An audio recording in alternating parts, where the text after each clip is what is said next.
Yes, people, how's it going? Welcome back to Lily White Lane. Hope you're doing good, hope you're keeping safe and well, and hope you're having a really good Wednesday and week wherever you are in the world, and whatever you are planning to get up to today and over the rest of the week as a whole. On today's show, I'm going to be bringing to you guys your latest and your greatest Tottenham Hotspur transfer rumours, reports and updates that have come out this morning. And who else will we be talking about right now other than Gift Orban, the name that's being mentioned and talked about every single day in the Spurs community on social media. And it's not the best news that I am going to report to you guys this morning, in that Tottenham Hotspur consider 30 million too high for Ghent and Nigerian striker Gift Orban. Now, I don't really understand this, because from what we're hearing from all of these journalists and sources, Gift Orban is one of our priority targets.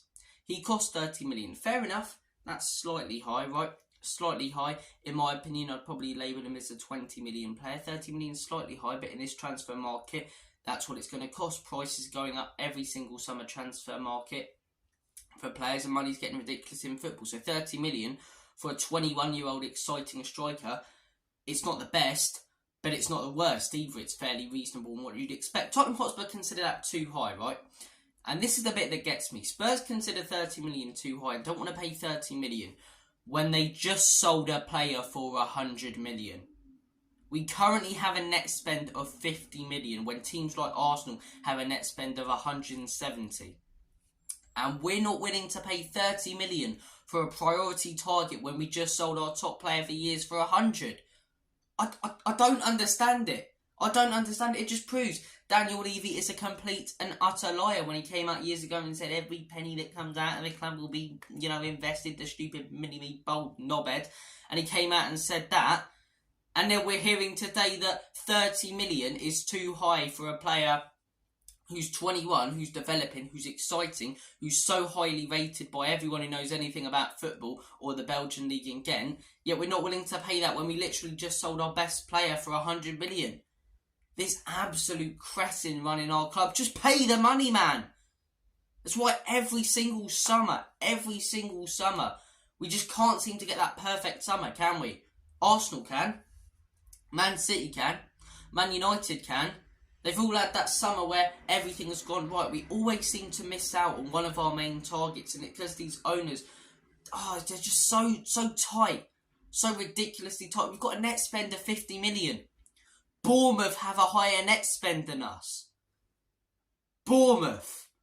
And we're not willing to pay 30 million for an exciting 21-year-old who's so highly rated when we just sold our top player for 100.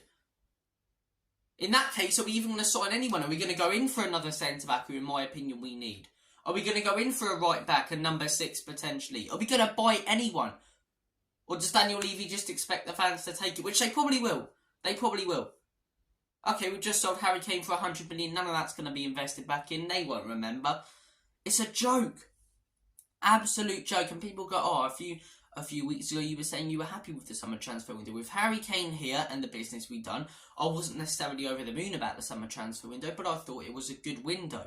Things change. I'm not flip-flopping, I'm changing my opinion when things change at the football club. We proceeded to sell Harry Kane for 100 million. Now as a fan, I want to see Daniel Levy stick to his word years ago when he said all the money that comes out will be invested straight back in. And maybe not all of the 100 million, but I at least want to see 80 of it invested this summer.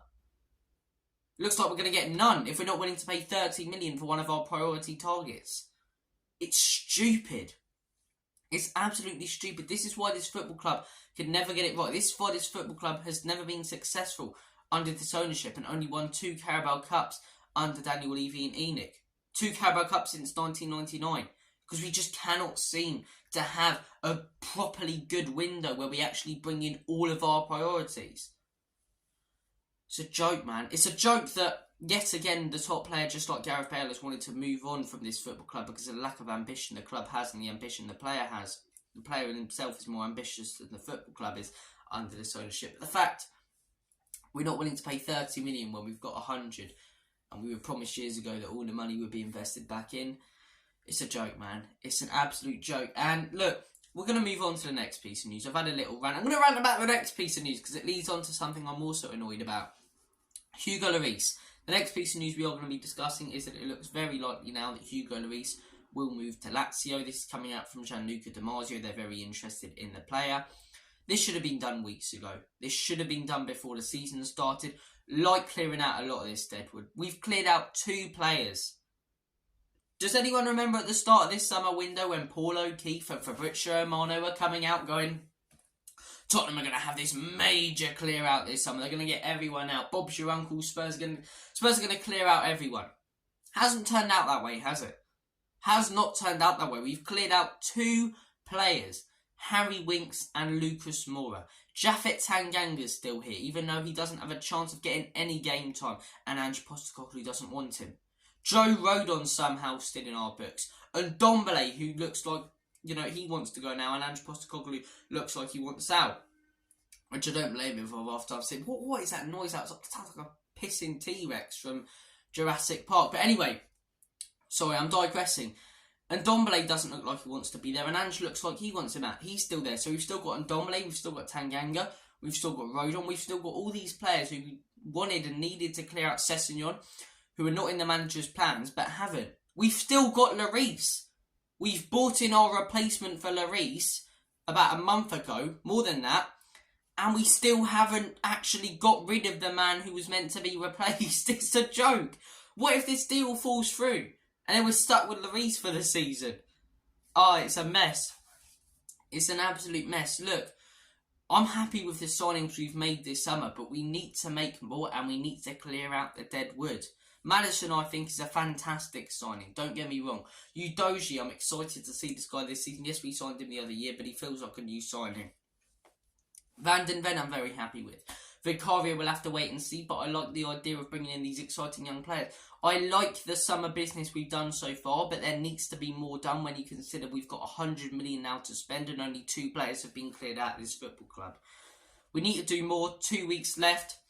Again, Spurs leaving it fairly late. I'm happy with the business we've done so far, but if that's the business we end the summer transfer window with, that's not good enough in my books. That is not good enough in my books. I still think we need a centre-back because we saw on the weekend that if Van den Ven or Romero gets injured, we're relying on Sanchez and Dyer again. I think we need some quality depth in that position. I think we need a right-back. I think we need a 6. In my 100 million video I released yesterday on how I think Spurs should spend that money, I said Tyler Adams, he can cover both positions and add depth. And I think we need a striker. Will Spurs sign any of those positions? Will they get out the deadwood? So many questions.